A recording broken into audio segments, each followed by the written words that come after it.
I'm Greg Milam, and I'm Sky's Chief North of England correspondent. There is now a mandatory evacuation for this street. For many people, Harvey is far from over. Christchurch has been changed forever by what happened here. There was a river of blood coming out of the mosque. We are standing on the supply line right into the heart of America's opioid crisis. I've reported from around the world and around the UK. Are you trying to run me over, Sir Philip? No, go away. Look like it, sir. Joe Biden knows the celebrations are over, and this is a country in crisis. It is almost impossible to predict where these fires will go next. Ida has certainly left its mark on New Orleans. It just feels heartbreaking. Do you regret the tweet, Gary? There's no sign, publicly at least, of either side being willing to give ground. How do you reassure the public that all of these mistakes wouldn't be made again?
Welcome back. You're watching Sky News. In just a moment, the press preview, a first look at what's on the front pages as they arrive. But first, our top stories. Officials in Gaza say more than 90 people have been killed in an Israeli airstrike on the city of Khan Yunis, with the IDF confirming they were targeting a top Hamas military figure.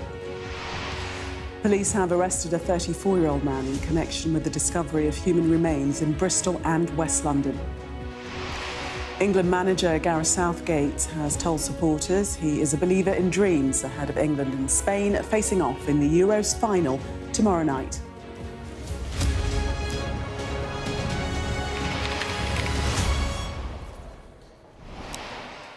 You are watching the press preview. A first look at what's on the front pages as they arrive. In the next half hour, we'll see what's making the headlines with Guardian columnist Zoe Williams and political journalist Alicia Fitzgerald. So let's see what's on some of the front pages for you now. Well, the Sunday Express leads with England's kick-off against Spain tomorrow in a bid to win their first tournament in 58 years. The Mail highlights Prince William's message to Gareth Southgate's team, declaring, "We believe." The Telegraph adds that the Prince of Wales told the team to show the world what they're made of. The Star also cheers for the England squad, encouraging its readers to roar for the Lions. The Mirror's headline adds that a whole nation is praying that this time England will bring football home. The Observer reports on the new Labour government's plans to provide solar power for millions of homes to combat rising energy bills and climate change. The Sunday Times reports that Labour's first King's Speech will include a new law being created requiring councils to keep track of students who aren't going to school. And a reminder that by scanning the QR code you'll see on screen during the programme, you can check out the front pages of tomorrow's newspapers while you watch us. And we are joined tonight by Zoe Williams and Alicia Fitzgerald. Welcome to you both. Let's start with the Times front page. This depressing headline, the loss of life today that we've been reporting on. Israeli attempt to kill Hamas leader leaves dozens dead in Gaza airstrike. Zoe. So it's a signal of how devastating this attack was, that when it first happened, the number of dead was named at 71. It's now gone up to 90. That's in a matter of hours. And the reason is that the Nasser hospital is completely overwhelmed. And actually, staff at the Nasser hospital were saying 2 or 3 weeks ago that they were already out of equipment, out of supplies. They were already seeing people die from preventable conditions because they didn't have anything to treat them with. Then they get this mass rush of casualties, 289 at the first count, and people are dying from preventable injuries, even as 71 people were killed outright. The thing is that it's not really what this means for a ceasefire. What it does is really give the lie to the idea that you can ever have a targeted strike against a leader of Hamas, however important he may be, that doesn't draw in scores, even hundreds of innocent people. And I think this is where Israel has completely come apart from the entire international community. They still talk and act as though that is a reasonable proposition. But it's simply, nobody thinks that anymore. Nobody would look at this death toll and say, well, that would be a reasonable price to pay for this one scalp that they're so proud of.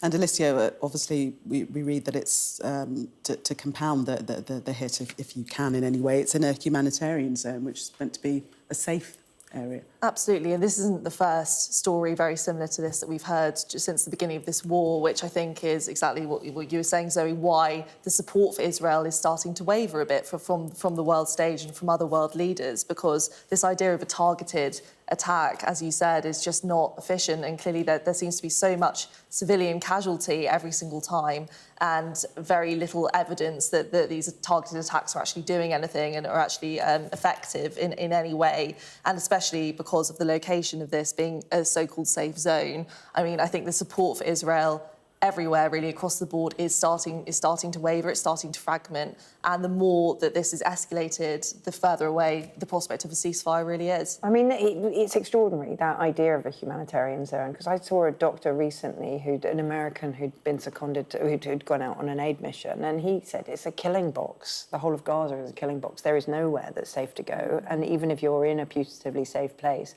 if anything does happen to you, there's no medical supplies and there's no food. So the humanitarian anything is not thinkable in the territory. But I do think that there's the other big story, which is yet to kind of break, is that at the moment, people are still using estimates for deaths of around 40,000. The Lancet said last week that they believe it to be 3 times that number. And people on the ground say they believe it to be even higher still than that, because nobody's recovered bodies that are buried, nobody's recovered bodies that haven't been treated or identified in hospitals.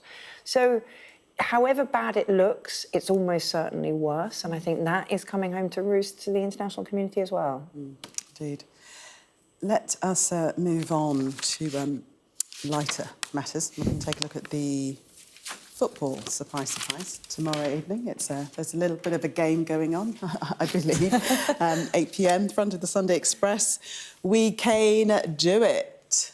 Alicia. Let's hope that's true, I guess. I mean, there's so much hype leading up to this big final tomorrow. I think lots of people didn't expect England to do quite as well as they have. But, you know, it isn't the taking part that counts, it is the winning. So there's a lot of pressure banking on the England team to really do well tomorrow. And hopefully tonight will be an early one for Gareth Southgate, and preparing for tomorrow. A lot of responsibility for him, that's for sure.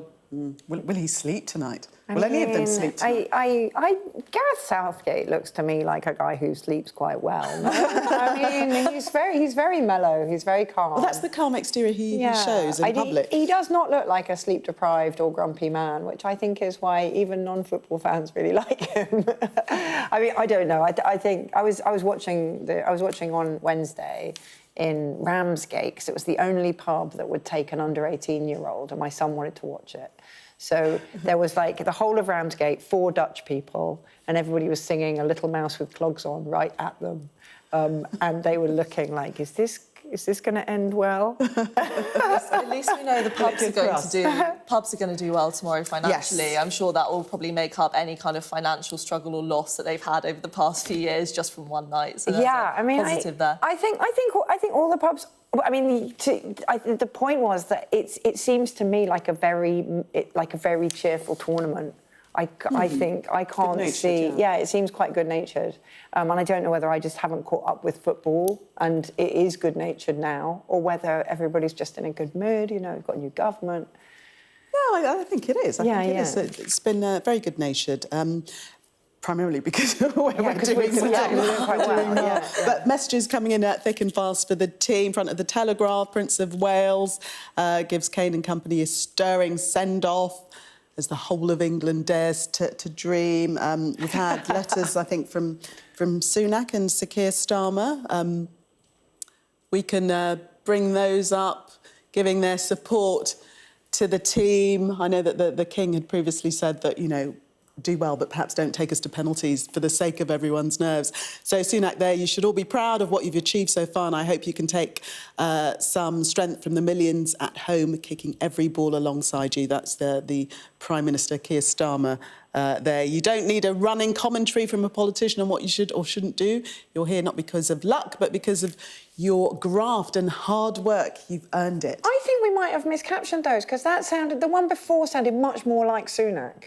Don't you think? Really? Yeah. Everybody kicking a ball alongside you at home. Like, who thinks that? Nobody thinks that. Well, let's see what Sunak did actually say, just to make sure that we have got them correct. Over the last few weeks, the team have brought us joy, drama and inspiration, and perhaps one too many nerve-wracking moments. But they've kept their focus and have set an incredible example to millions of us. And he goes on in how they've conducted themselves both on and off the field. Their progress so far is a huge achievement, and we're all united in wanting Gareth and the team to triumph. And so I send my very best to the whole team. We are right behind you tonight, and whatever the result, I know you'll do us all proud. Bring it home. Does that sound like he said that? OK, that does sound plausible. Well, if they win, it probably might be the best day of Keir Starmer's life. You know, first kind of week as Prime Minister, bringing in what would be amazing news for the country. I mean, it wouldn't get better than that for him, would it? So no wonder he wants them to win. Is he around 58, or is he a little bit older? He's older. I think he's in his early 60s. Nevertheless, right, he would have been born but not sentient last time England won. So it would be massive, be a massive moment for a guy of his vintage. It would be. Who's also Prime Minister. It'd be huge for everyone. Yeah, of course. Huge for everyone. Did we have the quote from Prince William, who's in Berlin? He's also sent a message to the team. I'm not sure that we have that. That's on the front of it's on one the of the mail, fronts. isn't it? Yeah. Yes, so one last push. push. Yes, that's where that phrase came from. One last push to finish the job. I mean, finish the job. He did surprise everybody, I think, with his kind of ironic statement after Wednesday's match when he said, if you could just avoid these last-minute tensions. And it sounded quite schoolteachery, but was extremely kind of, you know, it was a little bit unusual for a royal statement not to mean exactly what it said. It was a bit witty. Yes, a bit of humour. He's trying to be down with the kids. A little bit of royal humour, yeah. So I thought that was good. Good for the Royals. A 10 out of 10 for the Royals. 10. From Zoe. Yeah. So, very quickly, I've got to ask you for predictions. Or should I? Should I not? No, let me not, because I think that might... We don't want to jinx it. Don't say anything. Don't say anything. Don't say anything. It would be fine. We're going to take a break. Don't say anything. It would be fine asking. Yeah, it'd be fine asking either of us because we don't know. I don't know anything. Nobody knows. But we're hoping for the very best. We are going to leave it there. I don't want to tempt fate or jinx anything at all. Coming up, Keir Starmer plans to install solar panels on millions of homes to address the climate crisis and energy security. We'll be right back with that. Do stay with us.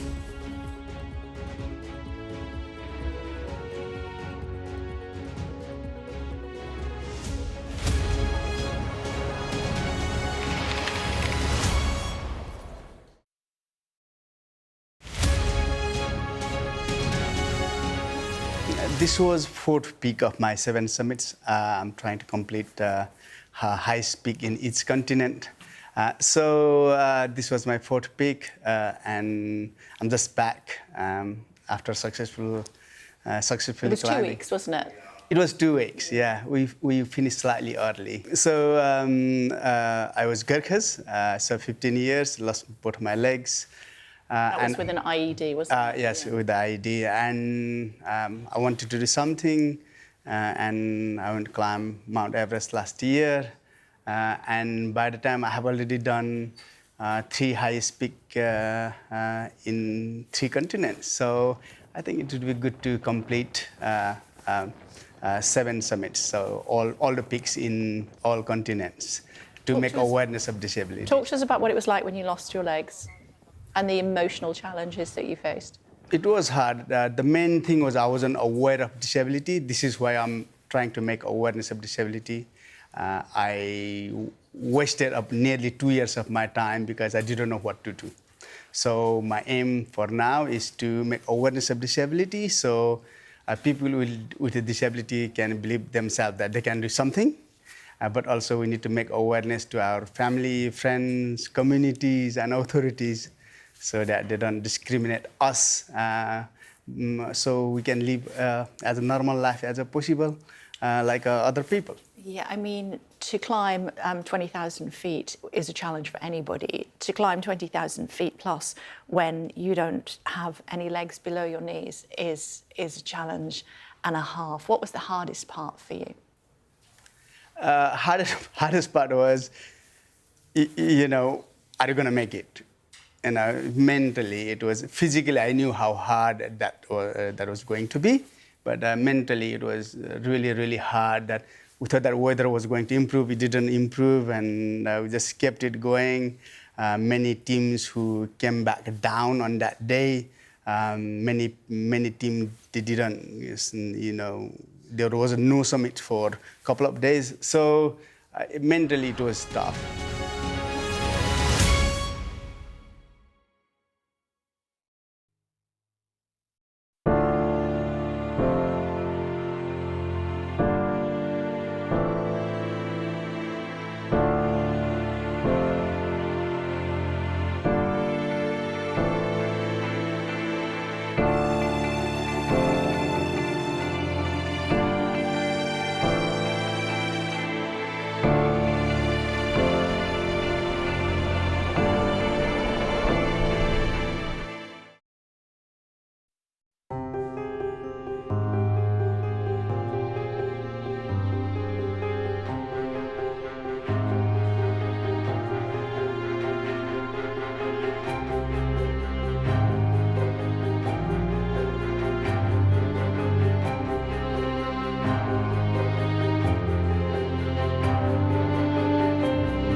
Welcome back. You are watching the press preview. Still with me, Zoe Williams and Alicia Fitzgerald. Let's take a look at the Observer and what might be coming up in the King's speech. Labour's rooftop revolution to deliver solar power for millions. What are they planning, Alicia?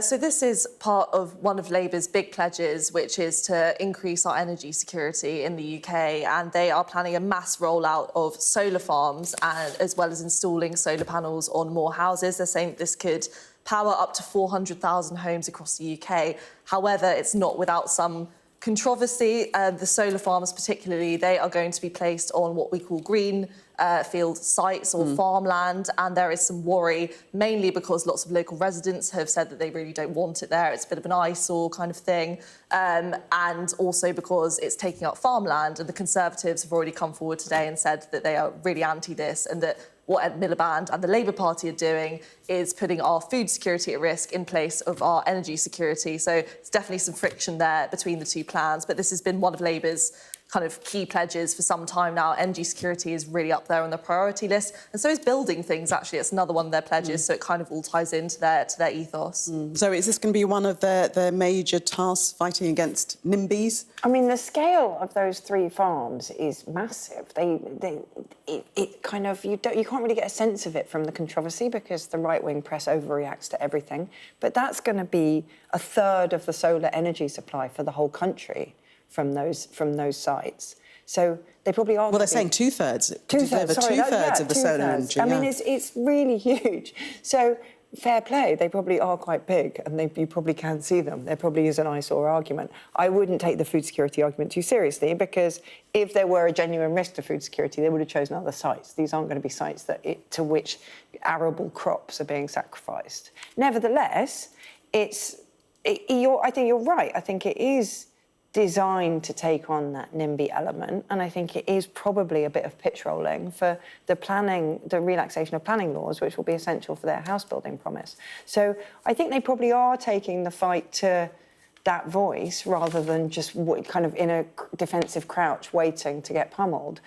The other thing I would actually take heart from is all the measures. If you looked at the manifestos, they were quite quiet on what new builds were going to look like, whereas both the Lib Dems and the Greens went full pelt on all new builds have to be net zero. They have to kind of reach passive house standards, which is kind of, self-heating, and all new builds will have to have solar per these new rules, and that is quite a big thing. So if you take the relaxation of the planning laws, unleashing this kind of big home build, and all those homes have to have solar power, that is quite significant, and it wasn't necessarily framed that way in the manifesto. So I think it's a sign to people who choose to take it that way that they're going to be a bit more radical than many of us worried beforehand. I think it's interesting as well, just because Labour stayed quite quiet during the election campaign about climate and about, just environmental issues. Even though it was something that polled quite high in public opinion on issues they really cared about. And it's because they're kind of grappling with the fact that it hasn't really been a massive vote winner for them in the past. And it's this idea of it costing more and that cost being passed on to the consumer that they kind of wanted to shy away from here. Now they've waited until the election to now roll out these big plans. Let's hear from an erstwhile Prime Minister, one before the last, who's refusing to stay quiet now, she says. Liz Truss. She really is the gift that keeps on giving, Liz Truss. To who? Well, just to everybody who enjoys a laugh. She says that she kept quiet during the election campaign. I do not remember her being that quiet. The only night she was really quiet was election night when she lost her seat, and she stood on that podium not giving a speech. It's kind of customary to give a really charming speech when you get voted out, thanking your constituents for choosing you thus far. And she stood there really awkwardly and then just moved off the stage, and one of her agents said afterwards it's because she didn't know where the exit was. So when she says she kept quiet to spare the party's blushes, I don't quite buy it. Anyway, according to her, this is the moment she kind of unleashes the truth. And the truth, according to her, is that Rishi Sunak torched the Conservative brand by torching Truss's name. He should never have allowed the narrative to take hold that she was responsible for the mortgage rate hikes, even though she was. He should never have allowed the narrative to take hold that slashing taxes was bad for the economy, even though it was very bad for the economy because that's what panicked the markets in the first place. And he should never have allowed anybody to cast aspersions on Liz Truss's nature as Prime Minister, even though it was plainly disastrous and it lasted 48 days. So she's in a parallel universe, really, I think, is my take-home.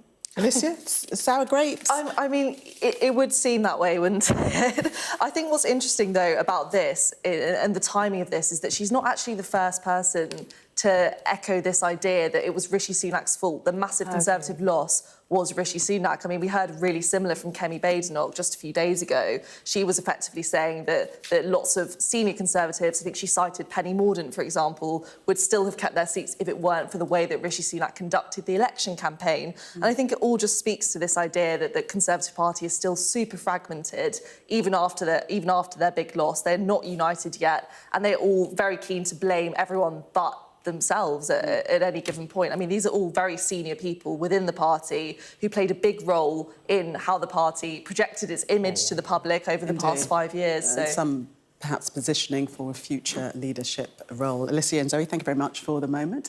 I'm going to take a look at the weather for you now. Well, rain over central parts will fade tomorrow, but there's more rain heading towards the southwest for Monday. There'll be a fairly mild, sunny start for most, but northern England and southern Scotland will be largely overcast without breaks of rain, while the far north will be rather murky. It'll be windy near many north coasts. Northern Scotland will remain overcast through the morning with further patchy rain, while southern Scotland will see early rain largely fading and sunny breaks developing.